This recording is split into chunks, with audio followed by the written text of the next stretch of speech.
Agama Islam sangat meninggikan derajat perempuan. Pada dasarnya, perempuan memang memiliki hak khusus di mana ia harus dimuliakan, karena perempuan diibaratkan permata yang harus dijaga dari debu supaya tidak kotor, dan disimpan di tempat yang terjaga dan tersembunyi supaya aman dari pencuri. Begitupun perempuan, hukum Islam memberikan batasan-batasan kepada perempuan semata-mata untuk menjaga kesucian dan kemuliaan perempuan itu sendiri. Namun, banyak asumsi yang mengatakan bahwa hukum Islam tidak memberikan kebebasan kepada perempuan. Padahal, seperti yang telah disebutkan tadi, itu semua untuk menjaga perempuan itu sendiri. Bahkan Allah telah memberikan derajat sangat tinggi kepada perempuan, seperti yang telah disampaikan oleh Rasulullah dalam hadisnya. Dari Abdurrahman bin Auf radhiyallahu anhu, bahwa Rasulullah bersabda, jika seorang wanita menunaikan salat 5 waktu, berpuasa di bulan Ramadan, menjaga kemaluannya, dan menaati suaminya, niscaya akan dikatakan padanya, masuklah ke dalam surga dari pintu manapun yang kamu mau.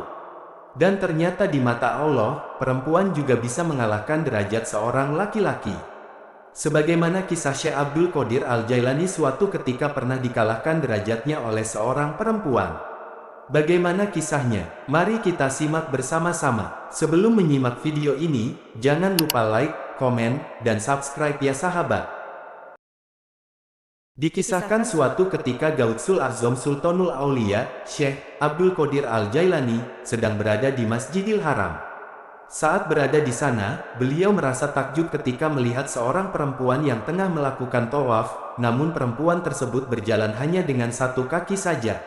Setelah mukasyafah, Syekh Abdul Qadir lalu paham bahwa wanita tersebut bukanlah orang biasa, melainkan pastilah seorang waliyatullah. Syekh Abdul Qadir Al-Jailani kemudian mencoba melihat makom atau kedudukan sang wanita waliyah tersebut. Beliau melihat ke makom pertama, tak dijumpai ruhaniyah wanita itu. Kemudian melihat lagi ke makom di atasnya. Ternyata tidak ada. Kemudian terus ke makom di atasnya lagi, ternyata masih tidak ada. Hingga sampai mendekati makam Gautsiyah beliau sendiri, masih juga tidak ada. Akhirnya, beliau menyerah dan berdoa memohon kehadirat Allah. Ya Allah, siapakah wanita ini yang tak dapat kulihat makom kewaliannya?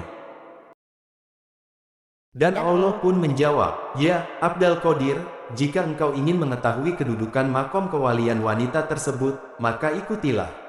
Sang Sultanul Aulia pun kemudian membuntuti wanita tersebut. Hingga akhirnya beliau mengetahui bahwa ternyata, wanita itu sebenarnya kaki yang satunya lagi tidaklah buntung. Yang terjadi ialah, wanita tersebut sebenarnya tengah menyusui anaknya. Anaknya yang kekenyangan tertidur di pangkuan kakinya. Lalu dengan karomahnya sang perempuan tersebut, ia memutuskan sementara satu kakinya agar sang anak tak terbangun, kemudian perempuan tersebut menuju Masjidil Haram untuk bertawaf dengan hanya satu kaki. Dan ketika kembali ke anaknya yang masih terlelap tidur, ia pun menyambungkan lagi kakinya tadi. Masya Allah, itulah wilayah kewalian seorang wanita yang dicapai melalui keibuannya. Kaum arifin mengatakan bahwa dengan istiqomah taat kepada suami, serta sabar merawat anaknya perempuan sebenarnya sangat dekat dengan derajat kewalian.